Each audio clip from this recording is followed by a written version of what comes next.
I'm Wade, 32 years old, and my grandfather was my hero. When he left me his beautiful craftsman house in his will, I thought it was the greatest gift anyone could give me. My sister Rebecca had always been my parents' favorite, but I never expected they'd demand I sell my inheritance to buy her a bigger home. The betrayal cut deep, especially when Dad looked me in the eye and said those words I'll never forget. Before I tell you how my own parents tried to steal my inheritance, let me know where you're watching from in the comments, and hit that subscribe button if you've ever had to deal with family members who think your belongings are theirs for the taking. My grandfather Samuel was more than just a relative.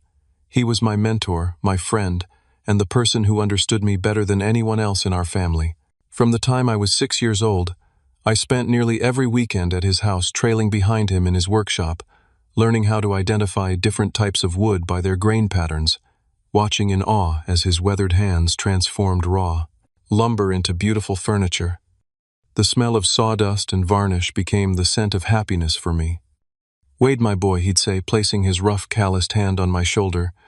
"Craftsmanship isn't just about making things. It's about putting your soul into something that outlasts you." My sister Rebecca, 3 years older than me, never shared this interest. She'd roll her eyes whenever Mom and Dad suggested she join me at Grandpa's house. "Why would I want to spend my Saturday getting dirty in that old house?" she'd complain. Instead, she'd stay home talking on the phone with friends or shopping at the mall with Mom.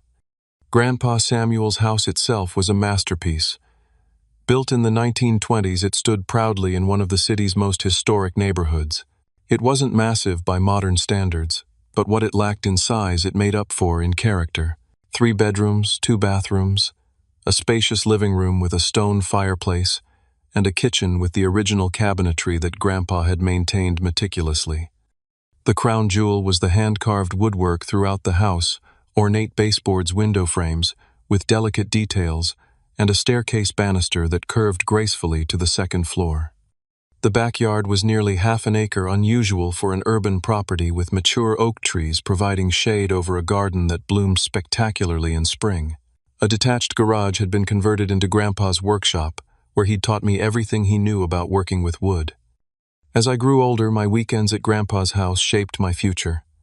I pursued architecture in college, fascinated by the intersection of beauty and functionality in buildings. Grandpa beamed with pride at my graduation, telling everyone who would listen that his grandson was going to build beautiful things that matter. Despite landing a good job at a respected architecture firm, I struggled financially. Student loans took a hefty chunk of my monthly income, and the city's high cost of living meant I was renting a small 1-bedroom apartment that consumed nearly 40% of my paycheck. I drove a 10-year-old car and budgeted carefully for every expense. At 32, home ownership seemed like a distant dream. Rebecca, meanwhile, had taken a different path. She'd majored in marketing and, through connections from our parents' country club friends, landed a high-paying job at a prestigious firm right out of college. She married Tyler, a financial advisor from a wealthy family, in a lavish ceremony that our parents paid for entirely. Their wedding gift to the couple was a 2-week honeymoon in Bali, staying at a 5-star resort. The pattern of my parents favoring Rebecca wasn't new. They'd paid for her entire college education while insisting I take out loans for mine. "Your sister isn't as academically inclined as you," they'd explained. "She needs the advantage of graduating debt-free." When she wanted a new car after her promotion, Dad helped her with the down payment. When she and Tyler bought their first house in an upscale neighborhood, our parents gifted them expensive furniture. I never complained about this disparity. I loved my sister despite her occasional entitled attitude, and I understood that parents sometimes develop different relationships with their children. Besides, I had Grandpa Samuel, who saw something in me that my parents didn't seem to notice. In the last few years of his life, Grandpa's health began to decline. First came the arthritis that made woodworking painful, then the heart problems that left him short of breath, and finally the cancer diagnosis that changed everything. When he refused to move to a nursing facility, I started visiting daily, helping with medications, cooking meals, and simply keeping him company. Rebecca visited occasionally, usually for brief, awkward periods, where she'd sit uncomfortably in the living room, checking her watch and making excuses to leave early. My parents came more regularly, but focused mainly on discussing treatment options and practical matters rather than simply being present with him.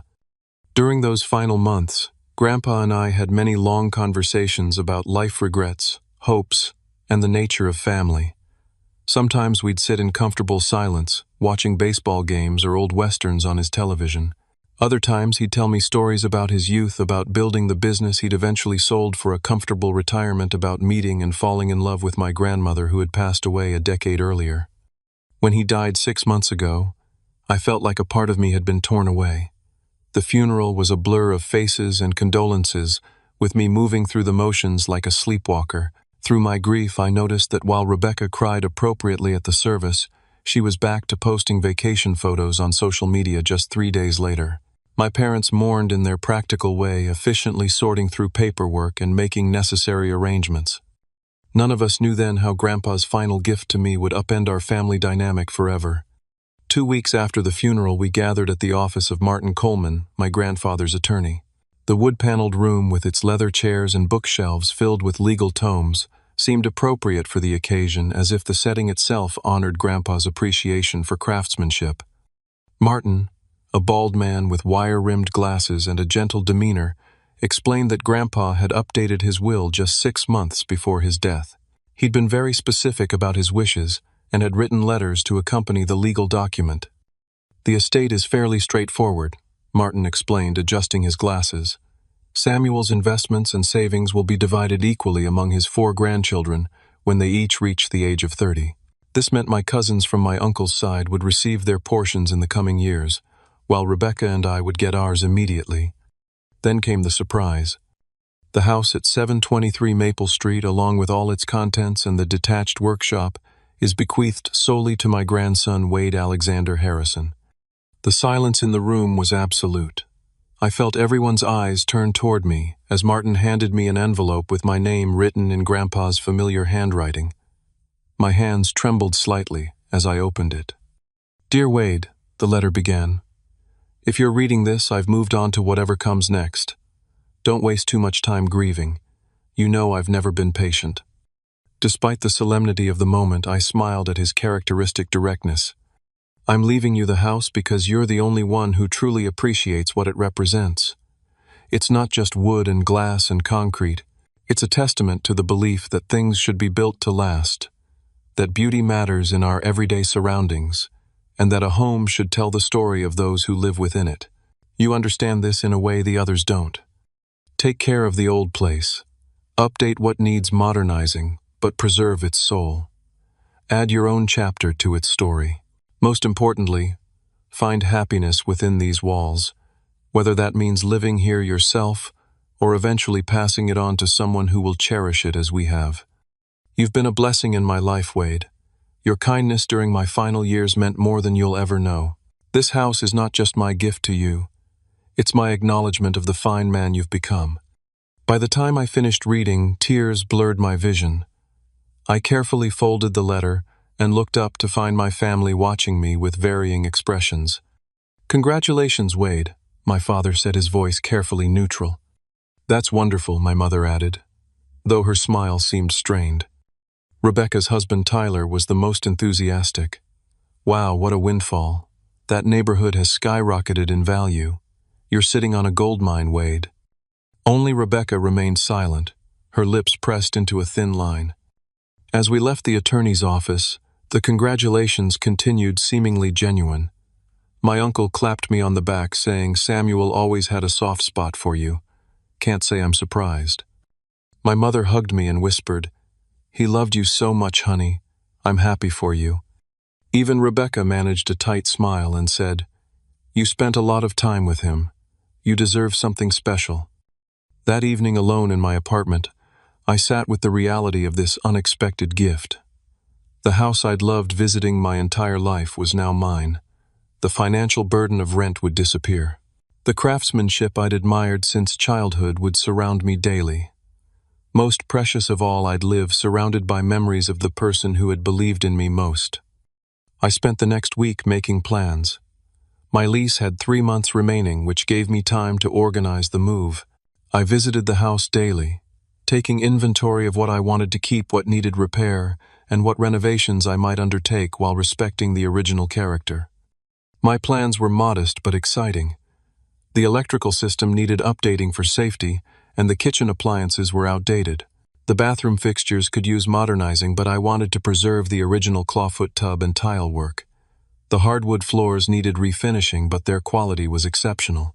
Every project I envisioned aimed to honor the house's history while making it functional for contemporary living. During one of my planning visits, I discovered something unexpected. While measuring a wall in Grandpa's bedroom for a potential bookcase, I noticed a slight irregularity in the wood paneling. Pressing gently, I found a hidden compartment containing a small wooden box. Inside were family photographs I'd never seen before Grandpa, as a young man standing proudly in front of the newly purchased house. My grandmother in a summer dress laughing in the garden, my father and uncle as children playing under the oak tree that still stood in the backyard.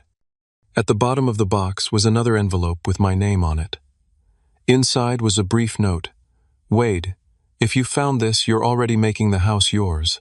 Good. Here's a little more history to inspire you. Love, Grandpa." The discovery felt like a personal message from beyond, a confirmation that the house was where I belonged. I framed several of the photographs, planning to display them prominently when I moved in. As I began the process of relocating, I noticed subtle changes in my family's behavior. My mother called frequently with unsolicited advice about home maintenance and insurance. My father suddenly had opinions about renovations, suggesting I modernize everything to maximize value. Rebecca began making comments about how lucky I was to get a free house, as if my years of relationship with Grandpa had been a calculated investment. At a family dinner 3 weeks after the will, reading these undercurrents became more noticeable. When I mentioned my plans to restore the original window frames rather than replace them with vinyl, Tyler scoffed. "That's throwing money away," he said. "You need to think about resale value. Nobody cares about original anything these days." "I'm not planning to sell," I replied. Rebecca exchanged a look with our mother that I couldn't quite interpret. As the dinner progressed, I noticed more whispered conversations and meaningful glances among my family members. When I left that night, I felt an uneasiness I couldn't explain, as if something was brewing beneath the surface of our usual interactions. That feeling proved all too accurate in the weeks to come. 6 weeks after inheriting the house, I had settled into a comfortable routine. Most of my belongings had been moved in, and I was gradually making the space my own while respecting its history. I'd refinished the hardwood floors myself, a laborious process that Grandpa would have appreciated. The gentle glow of the restored wood gave the entire house a warm ambiance that filled me with satisfaction every time I walked through the front door. One Sunday evening, my parents called to invite me to dinner the following night. "Rebecca and Tyler have some exciting news," Mom said. "We're having a special family dinner to celebrate." The dinner started pleasantly enough. Mom had prepared her signature roast beef with all the trimmings, and Dad opened an expensive bottle of wine. The atmosphere felt festive, though I noticed Rebecca seemed unusually nervous, fidgeting with her napkin and glancing frequently at Tyler. After the main course, as Mom served apple pie, Rebecca stood up holding her water glass. "We have an announcement," she said, her face breaking into a wide smile. "Tyler and I are expecting—" The table erupted in excitement. Mom burst into tears of joy while Dad pounded Tyler on the back with congratulations. I genuinely shared their happiness, standing to hug my sister. "You're going to be an amazing mom," I told her. "And you'll be Uncle Wade," she replied, her smile seeming sincere for the first time in weeks. As the initial excitement settled, Rebecca continued, "And there's more. We're having twins." This announcement triggered another round of celebrations. My parents were ecstatic at the prospect of 2 grandchildren at once. The conversation quickly turned to preparations, with Mom already planning a nursery and Dad offering financial advice about college savings accounts. After dessert, as we moved to the living room for coffee, the mood subtly shifted. Rebecca and Tyler exchanged glances before Tyler cleared his throat. "With the twins coming, we've been thinking about our living situation," he began. "Our house is really too small for a family of 4. Rebecca nodded earnestly. 3 bedrooms sounds like enough, but with 2 babies, plus we both work from home sometimes, and we'll need space for a nanny." We've been looking at larger houses in Lakewood Estates. Tyler continued naming one of the most exclusive neighborhoods in the city, but the market is crazy right now. Everything is overpriced. I nodded sympathetically, not yet realizing where this conversation was heading. It's so frustrating, Rebecca sighed. Here we are about to have 2 babies and we can't find a suitable home while Wade has that huge house all to himself. The comment hung in the air. I felt the first stirring of unease. The house isn't that big, I said carefully. It's only 3 bedrooms. But it's just you, Rebecca countered. What do you need 3 bedrooms for? Before I could respond, I noticed my parents exchanging meaningful glances. Dad cleared his throat in the way he always did before making what he considered an important point. Actually, Wade, there's something we wanted to discuss with you about the house. The conversation was interrupted by Tyler's phone ringing. He stepped out to take the call, and the moment passed. We shifted to safer topics for the remainder of the evening, but I left with a sense of foreboding like dark clouds gathering on the horizon. The following morning, as I was measuring for bookshelves in what would become my home office, the doorbell rang. I opened the door to find my parents standing on the porch looking unusually serious. We were in the neighborhood and thought we'd stop by, Dad said, though something in his tone suggested this wasn't a spontaneous visit. I invited them in, offering coffee. As we sat in the living room, I noticed them glancing around as if seeing the house with new eyes. You've done nice work with the floors, Mom commented. It looks brighter in here. After a few minutes of small talk, Dad leaned forward, hands clasped between his knees. Wade, we need to talk about something important, he began. It's about the house.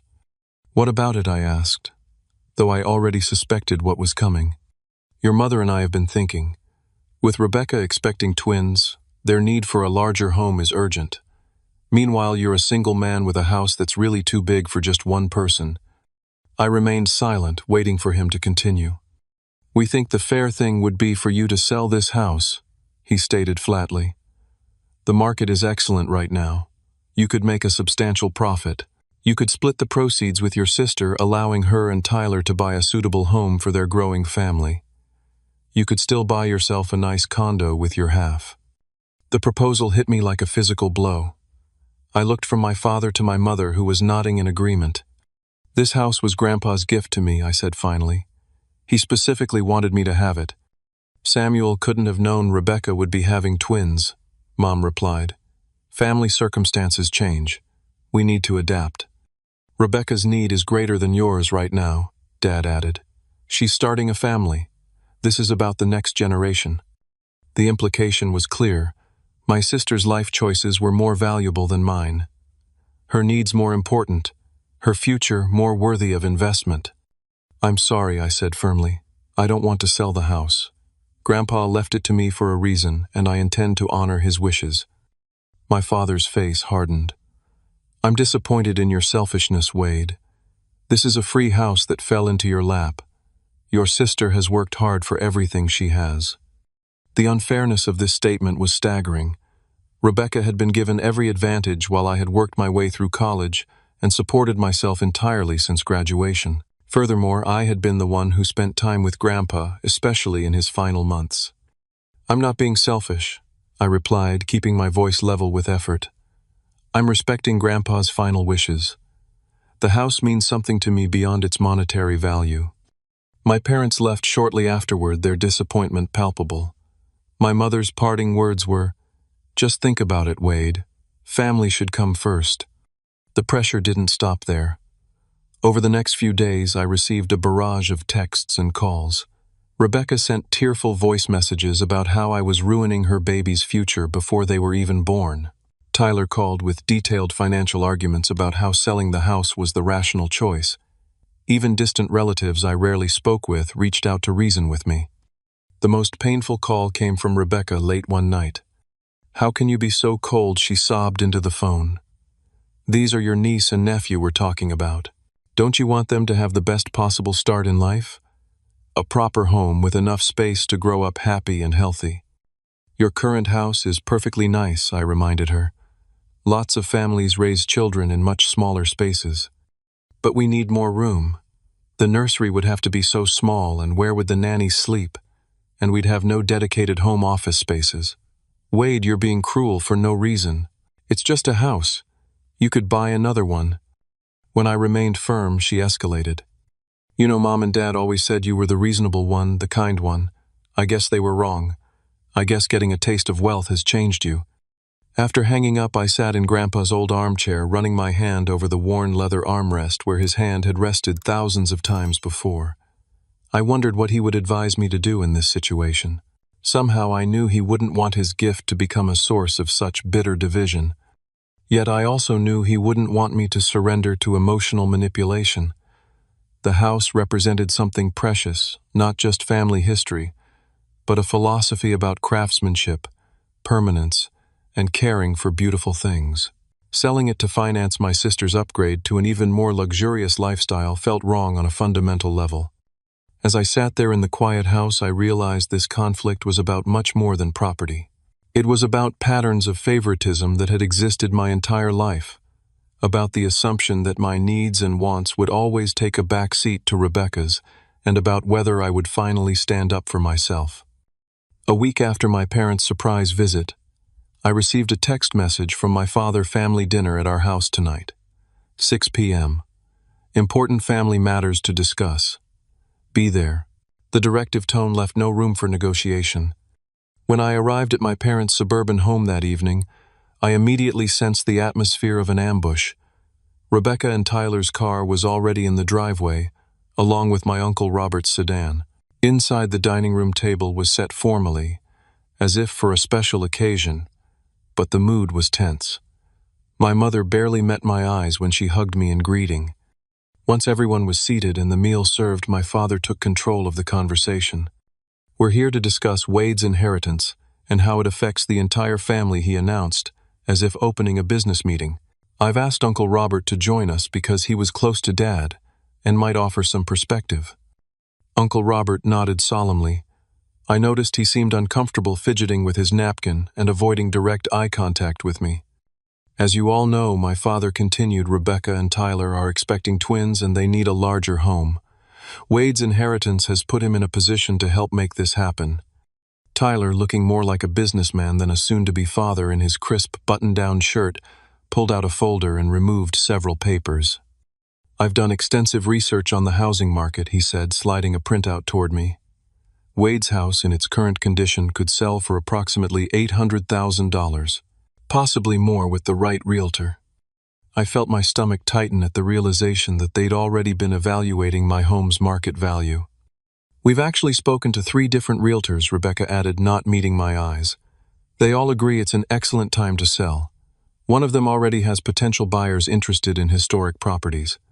The revelation that they had consulted realtors about my house without my knowledge or consent felt like a violation. They had been planning this behind my back, already setting wheels in motion, as if my agreement was a mere formality. You had realtors evaluate my house, I asked, my voice tight with controlled anger. Just preliminary discussions, my father said dismissively. Nothing binding. Tyler continued his presentation, explaining how the proceeds could be divided with Rebecca and I, each receiving equal shares after selling costs. He had even prepared a spreadsheet showing how much Rebecca and he would need for a down payment on their desired home in Lakewood Estates, and how much I would have left to invest in a suitable property for a single person. As Tyler spoke, Rebecca suddenly placed her hand on her stomach and interjected. I wasn't going to share this yet, but the doctor confirmed yesterday that we're having a boy and a girl. Perfect twins, one of each. This announcement, clearly timed for maximum emotional impact, drew exclamations of delight from my parents. My mother actually dabbed at her eyes with her napkin. All the more reason why this housing situation is urgent, my father said, turning back to me. A boy and a girl will definitely need separate bedrooms as they grow up. I took a deep breath before responding.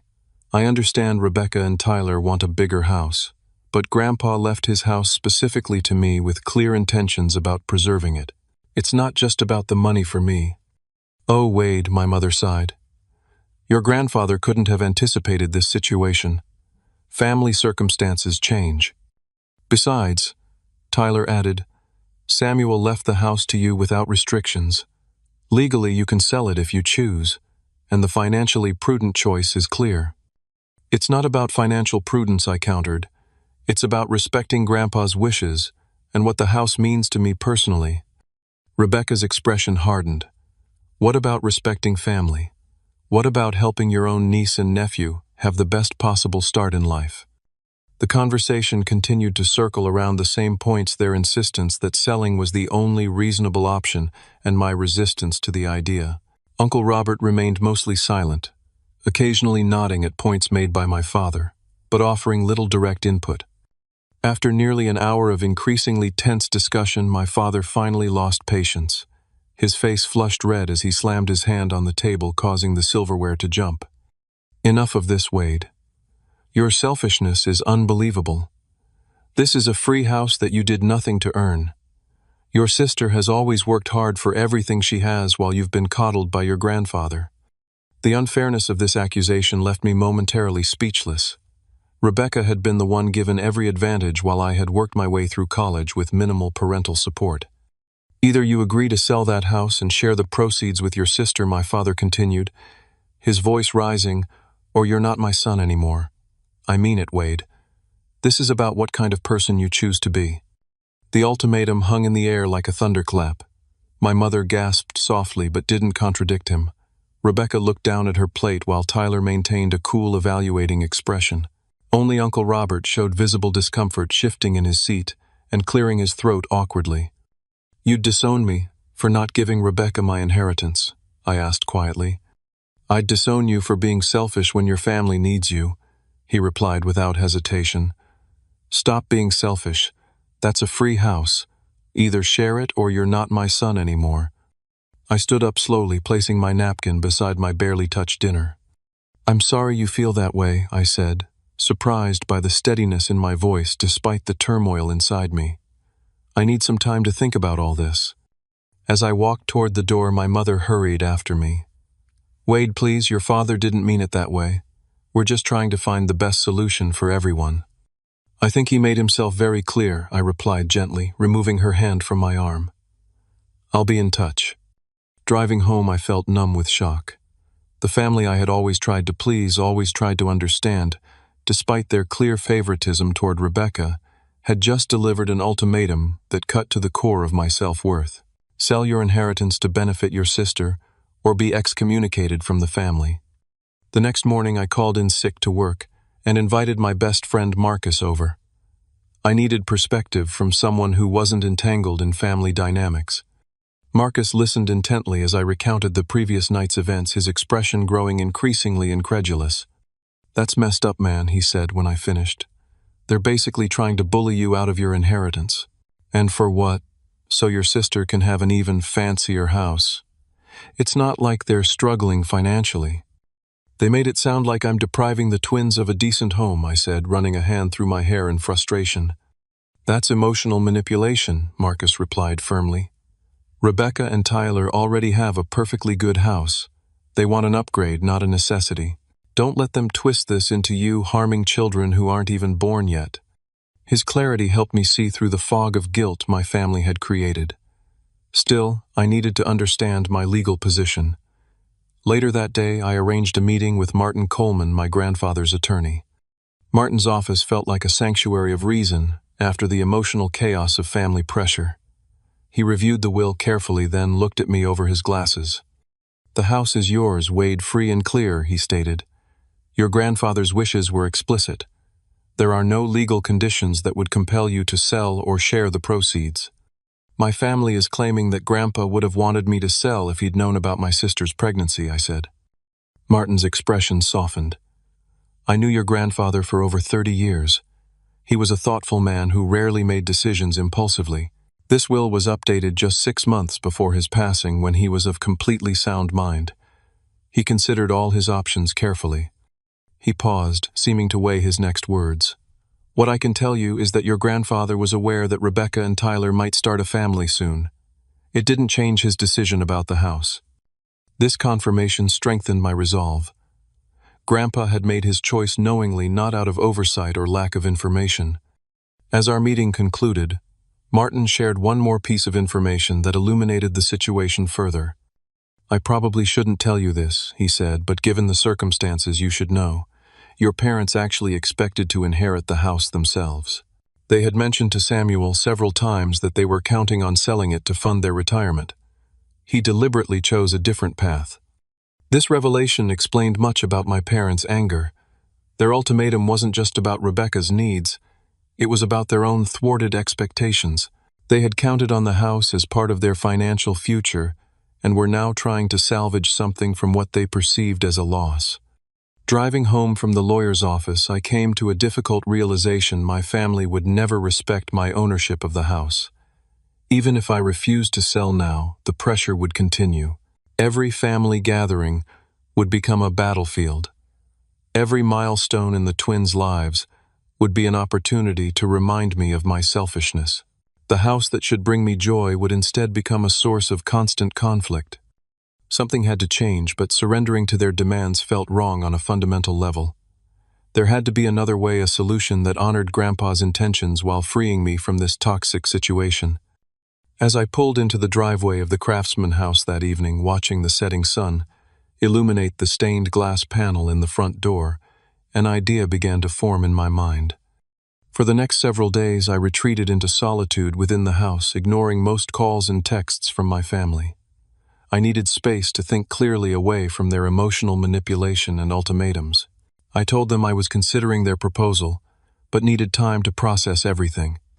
Each evening after work, I walked through the rooms of the house, absorbing its character, running my fingers along the hand-carved woodwork, and trying to connect with what my grandfather had truly intended by leaving it to me. In his bedroom, I reopened the hidden compartment and studied the old photographs, seeking guidance from the past. One image in particular caught my attention: Grandpa standing proudly beside an elderly woman in front of the house, both holding a plaque of some kind. I hadn't noticed this detail before. Using a magnifying glass from his desk drawer, I could just make out the words "Historical Preservation Society" on the plaque. This discovery sparked an idea. The next morning, I contacted the local Historical Preservation Society and asked if they had any records about my grandfather's involvement. The receptionist connected me with Eleanor Johnson, the society's director. Samuel Harrison. Eleanor's voice brightened immediately. "Of course I remember him. He was one of our most dedicated supporters. That house of his is a perfect example of 1920s craftsman architecture. Is this about the property?" We arranged to meet that afternoon at a coffee shop near my office. Eleanor turned out to be a vibrant woman in her 60s with silver hair cut in a stylish bob and bright, intelligent eyes behind red-framed glasses. She arrived carrying a folder of documents. "I pulled our records on your grandfather's house," she explained, spreading photographs and paperwork on the table. "Samuel worked with us for years to document the historical significance of the property. He was passionate about preserving not just the house itself, but the craftsmanship it represented." She showed me copies of the original architectural plans, historical photographs, and documentation about the house's original builder, a master carpenter who had constructed several significant buildings in the city.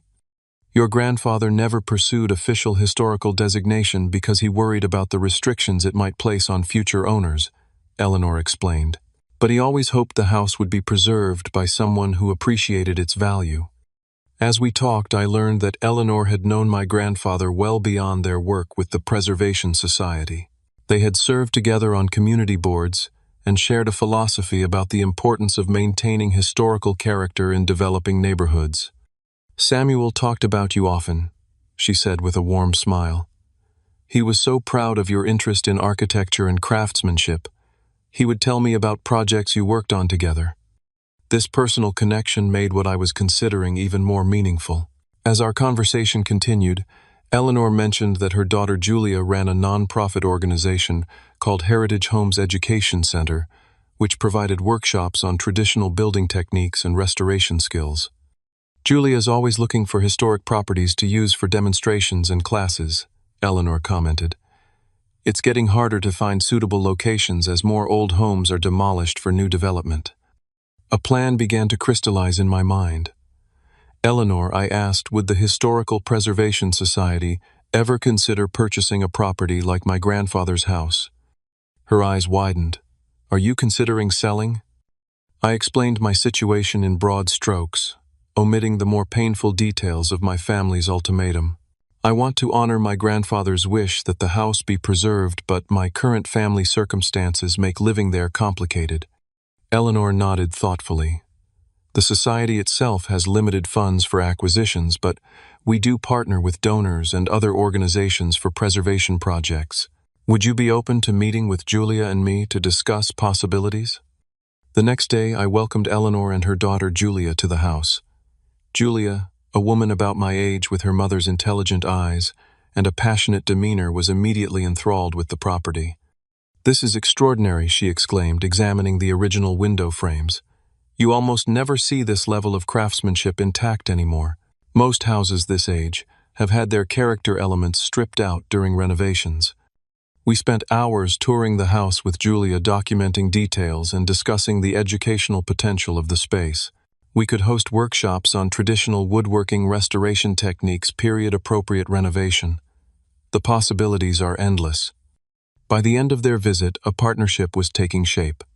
The Historical Preservation Society, in conjunction with the Heritage Homes Education Center, would purchase the house at a below-market price. In exchange, they would guarantee its preservation through a formal historical designation and convert it into an educational center named in honor of my grandfather. The Samuel Harrison Center for Traditional Craftsmanship, Eleanor suggested, a living monument to his values and skills. The idea resonated deeply. This solution would protect the house from future development, honor my grandfather's legacy in a public way, and free me from the ongoing family conflict. The below-market sale price meant I would receive less money than if I sold to commercial buyers, but it felt like the right choice on a soul level. Over the next week, we refined the details. I consulted with Martin Coleman to ensure the legal aspects were sound. The agreement included specific conditions: the exterior and significant interior features would be preserved. My grandfather's workshop would be maintained as a functional teaching space, and a permanent plaque would acknowledge his contribution to preserving traditional craftsmanship. The financial arrangement was straightforward. The society would purchase the property for $575,000, substantially below the market value of $800,000 that Tyler had quoted, but enough for me to purchase a comfortable condo without mortgage stress. More importantly, the sale would come with the satisfaction of knowing I had honored Grandpa's legacy in a meaningful way. We agreed to expedite the process, completing the sale within 2 weeks.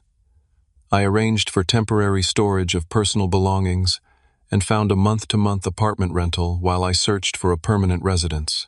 Throughout this period, I maintained minimal contact with my family, responding to their increasingly urgent messages with vague assurances that I was still thinking things through. The day we signed the papers transferring ownership to the Historical Preservation Society, I felt a profound sense of peace. Eleanor and Julia had already begun planning the center's programming, with the first woodworking workshop scheduled for the following month. They had contacted local artisans who had known my grandfather, several of whom had volunteered to teach classes. "We'll take good care of Samuel's legacy," Eleanor promised as we completed the transaction. "This house will continue to inspire craftsmanship for generations to come." That evening, as I packed the last of my personal belongings, I found myself talking aloud to my grandfather in the empty rooms. "I hope you approve of this decision, Grandpa," I said to the quiet house. "It wasn't what either of us expected, but I think it honors what you valued most." A gentle breeze stirred the curtains in the workshop, sending a swirl of dust motes dancing in the last rays of sunlight. I chose to take it as a sign of his approval. After completing the sale, I moved into a temporary apartment and deliberately maintained a low profile with my family. When they called or texted about the house, I gave non-committal responses, suggesting I was still considering their proposal. This wasn't entirely dishonest. I had considered their proposal and found it lacking in respect for both my grandfather's wishes and my own autonomy. Eleanor and Julia moved quickly to begin setting up the education center. Within days of taking ownership, they had assembled a team of volunteers to catalog the existing features of the house and prepare spaces for workshops. My grandfather's tools were organized and displayed respectfully in the workshop, and informational plaques were created to explain the architectural elements throughout the property. 10 days after the sale, I received a call from my father.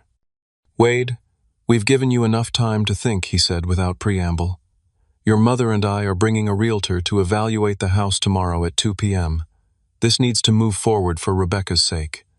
I considered telling him the truth then, but something held me back. Perhaps I wanted to see their reactions in person, to witness the moment they realized their assumptions and demands had led to consequences they hadn't anticipated. "I'll meet you there," I replied simply. The next day I arrived at the house 30 minutes early. Through the front windows I could see Eleanor, Julia, and several volunteers already at work inside. A new sign had been mounted beside the front door, the Samuel Harrison Center for Traditional Craftsmanship, with a smaller line beneath it reading, "Preserving the Art of Craftsmanship for Future Generations." Rather than going inside, I waited in my car across the street, watching as my parents' SUV pulled up precisely at 2 o'clock. Rebecca and Tyler arrived moments later in their luxury sedan, followed by a woman in a business suit, who I assumed was the realtor. The group gathered on the sidewalk, talking animatedly as they approached the front walk. My father reached for the doorknob with the confidence of someone who already considered the property partly his. Finding it locked, he rang the bell with visible impatience. Through the car window I watched as Eleanor opened the door.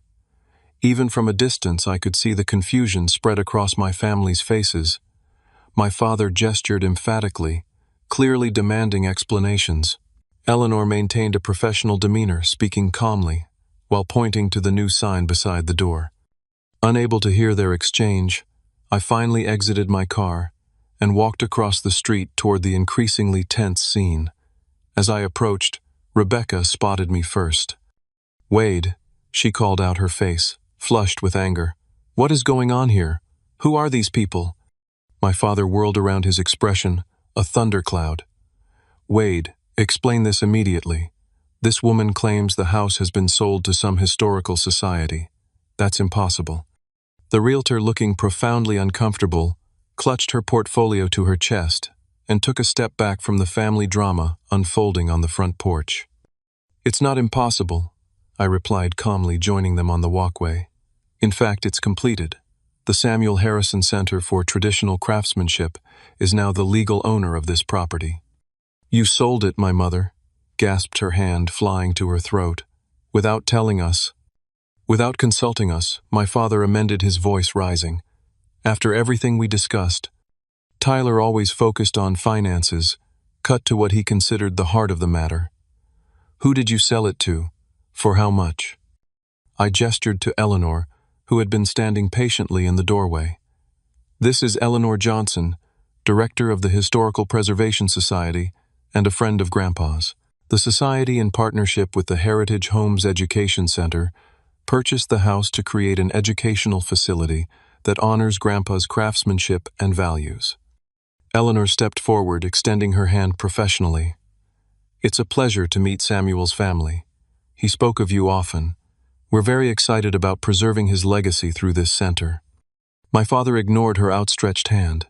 "This is outrageous. You had no right to sell without family input, Wade. We had an agreement." "We had no agreement," I corrected him. "You made demands and issued ultimatums. That's not the same thing." Rebecca, who had been momentarily stunned into silence, found her voice. "You've ruined everything, the baby's future, our plans. How could you be so selfish?" Tyler, meanwhile, had pulled out his phone and was frantically searching something. "The Historical Preservation Society," he muttered. "Non-profit organization, limited acquisition budget." He looked up sharply. "You sold it below market value, didn't you? You threw away hundreds of thousands of dollars just to spite us." The accusation stung, but I maintained my composure. "I sold it to an organization that will honor Grandpa's legacy and preserve what he valued. The price was fair for what mattered most." "What about what matters to your family?" my mother demanded, tears forming in her eyes. "Your sister's needs, your future niece and nephew." "My family issued an ultimatum," I reminded her. "Sell the house to benefit Rebecca, or be disowned." I made my choice accordingly. My father's face had turned an alarming shade of red. "You've lost millions for this family," he shouted, drawing attention from neighbors across the street. "That house could have set up Rebecca's children for life. Instead, you've given it away to strangers." Eleanor, who had been observing this exchange with increasing concern, stepped forward again.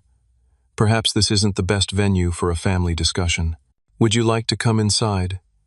We could talk more privately about the center and how it will honor Samuel's memory. We don't need a tour of what should have been our property, Tyler snapped, placing a protective arm around Rebecca, whose theatrical sobs had intensified. The realtor, clearly wishing to be anywhere else, mumbled something about another appointment and began edging toward her car. Wait, my father called to her. There must be some way to undo this, some legal challenge we can make. The realtor, to her credit, shook her head firmly. If the sale has been completed and recorded, there's nothing to be done. I'm sorry, but I can't be involved in this situation. She hurried to her car and drove away, leaving my family staring after her in disbelief.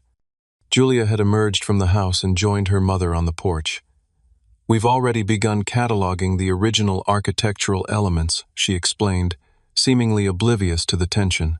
The first woodworking class is scheduled for next Saturday. We're expecting a full enrollment.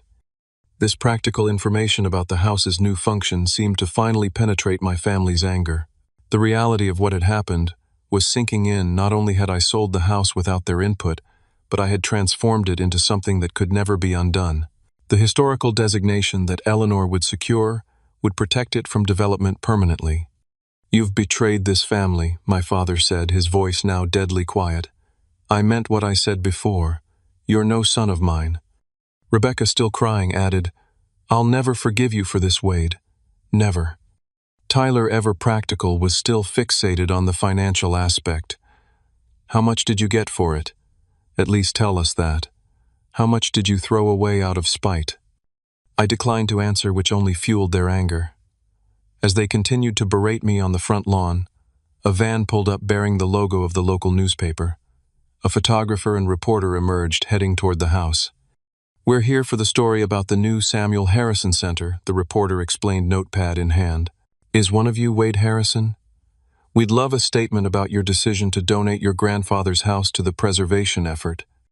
Donata, Tyler sputtered. You donated it.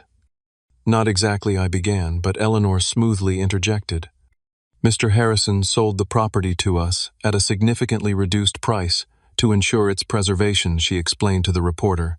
It was an incredibly generous act that will benefit the entire community for generations to come. The presence of the media finally convinced my family that this was not the place to continue their tirade. My father gave me one last withering look before steering my mother toward their car. Rebecca allowed Tyler to guide her away, her tearful glares continuing until they drove off. As their vehicles disappeared down the street, I felt a complex mixture of emotions: sadness at the broken relationships, anger at their sense of entitlement, but predominantly a sense of relief. The decision had been made. The consequences had been faced. Whatever came next would be on new terms, not dictated by old patterns of favoritism and manipulation. Eleanor placed a gentle hand on my shoulder. Family conflicts are never easy, she said softly, but Samuel would be proud of what you've done here. This house will educate and inspire countless people because of your choice. Looking at the historic home now beginning its new chapter as an educational center, I nodded. Grandpa always said that craftsmanship was about creating something that outlasts you. I think this decision honors that belief better than anything else I could have done. As I gave the reporter a brief statement about my grandfather's legacy of craftsmanship, I realized I was starting a new chapter of my own life, one free from the shadow of family expectations that had never truly valued who I was. The aftermath of the confrontation was predictably difficult. For several weeks, silence stretched between me and my family like an unbridgeable chasm. No calls, no texts, no acknowledgement of my existence.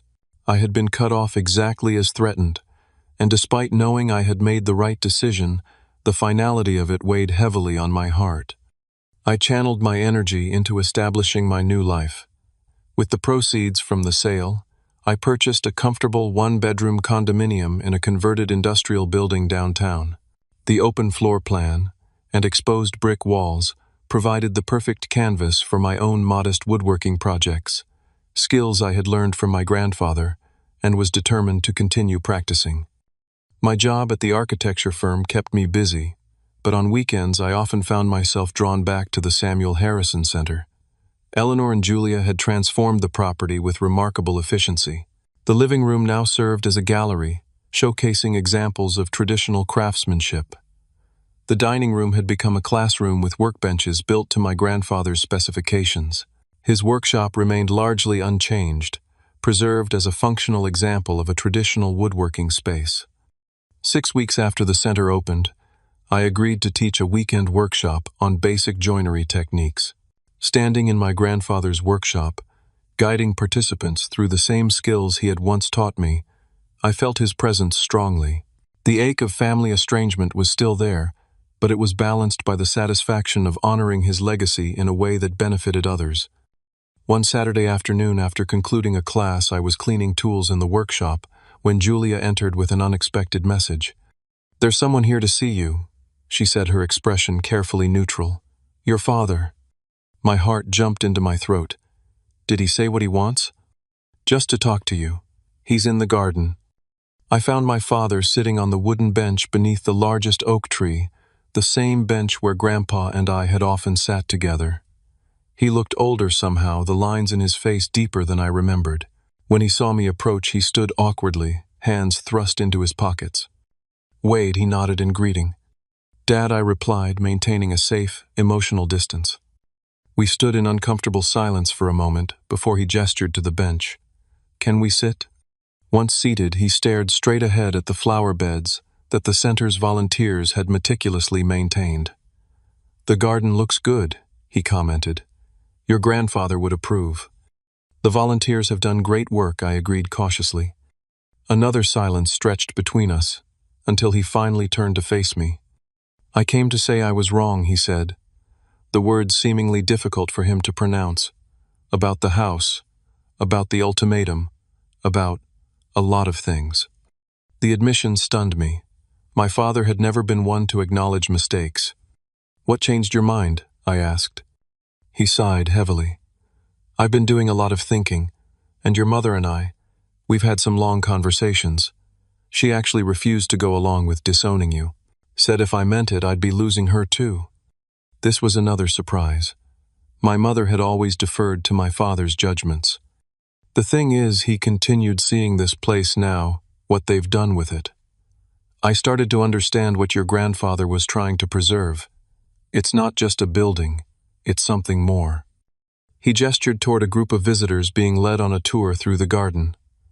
"Last week I came by anonymously, took the public tour. The guide talked about Samuel's craftsmanship philosophy about building things to last generations. It made me realize I never really knew my own father that way. You did." I remained silent, allowing him space to continue. "Rebecca and Tyler are still angry," he admitted. "They found another house not as grand as they wanted but suitable. They're managing. The twins are due in 3 months." "I'm glad they found a place," I said sincerely. "The thing is, Wade, I realized we were asking you to sacrifice something meaningful to you for Rebecca's want, not need. We've always done that, haven't we? Expected you to step aside for her." The acknowledgement of this lifelong pattern nearly took my breath away. I had never expected him to recognize it, let alone articulate it. "Yes," I said simply. "You have." He nodded slowly. "I'm not proud of that. Your mother pointed out that we never even thanked you for all the time you spent with Dad in his final months. We took that for granted, too." We sat in silence for a few minutes, watching butterflies dance among the late summer flowers. "I don't expect instant forgiveness," he finally said, "but I'd like a chance to do better. To be the father you deserve, not just Rebecca's dad." The sincerity in his voice touched something deep within me. "I'd like that too," I replied. "It might take time." "Time I've got," he said, offering a tentative smile. "Your mother would love to see you. Maybe dinner next week, just the 3 of us." We made plans for the following Thursday, and as he stood to leave, he looked back at the house with new appreciation. "You know your solution was better than anything we proposed. Dad's legacy lives on here. That matters more than the money ever could." Over the following months, reconciliation came slowly but steadily. My mother, freed from following my father's lead in family matters, revealed a warmth I hadn't experienced from her in years. My father made consistent efforts to connect with me on my terms, even asking to learn basic woodworking skills. Rebecca's journey was more complicated. The birth of the twins, Alexander and Emma, initially hardened her resentment as she blamed me for their inadequate housing situation.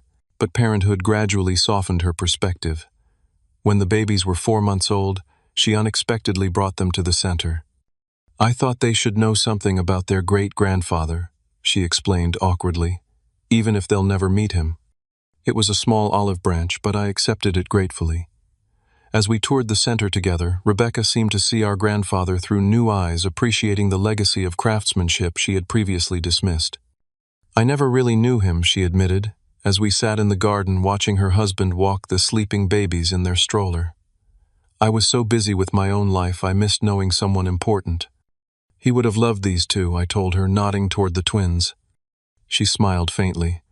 "Would you tell them about him sometimes? Share the stories I never bothered to listen to?" The request was her way of acknowledging what had been lost and what might still be salvaged. "I'd like that," I replied. Meanwhile, my own life expanded in unexpected ways. Teaching at the center introduced me to a community of people who shared my values about craftsmanship and preservation. Eleanor became a mentor and friend, including me in preservation projects around the city. Julia and I developed a close friendship that gradually evolved into something more, our shared passion for architectural history, providing common ground for a deepening relationship. 1 year after the center opened, we hosted a special exhibition of my grandfather's furniture pieces, borrowed from family members and friends who had received his handcrafted gifts over the years. The event drew unexpected attention, including a feature in a national magazine about traditional craftsmanship. Standing in the packed gallery on opening night, surrounded by the fruits of my grandfather's lifetime of skilled work, I felt a profound sense of rightness. My parents and sister were there, genuinely supportive now. Eleanor and Julia stood proudly by the displays they had worked so hard to create. Community members examined the exhibits with appreciation and respect. In that moment, I understood that inheritance isn't just about property or money. It's about values, knowledge, and perspective. My grandfather's true gift wasn't the house itself, but the appreciation for craftsmanship and integrity he had instilled in me. By honoring those values, even at the cost of temporary family peace, I had preserved something far more valuable than real estate. The journey hadn't been easy. Standing up to family pressure required courage I hadn't known I possessed. The pain of rejection was real, as was the grief of broken relationships. But through it all, I had discovered my own strength and the importance of honoring what truly matters, even when it means making difficult choices. As visitors mingled through the exhibition, I found myself standing before the display of my grandfather's favorite handmade rocking chair. Beside it was a photograph of him sitting in that very chair, his weathered hands resting on the arms he had carved decades earlier. His expression was one of quiet satisfaction, a man at peace with his life's work. "I did my best, Grandpa," I whispered to the photograph. "Not in the way either of us expected, but I think you'd approve." Have you ever had to make a difficult choice to protect something valuable to you, even when others didn't understand its worth? Sometimes the hardest part of honoring our values is standing firm when those closest to us push us to compromise. If this story resonated with you, hit that like button and share it with someone who might need encouragement to stand their ground. Leave a comment about a time when you had to protect something meaningful to you, and don't forget to subscribe for more real-life stories about finding strength through life's most challenging moments. Thank you for listening, and remember, the most important inheritance isn't what we receive, but what we choose to preserve and pass on.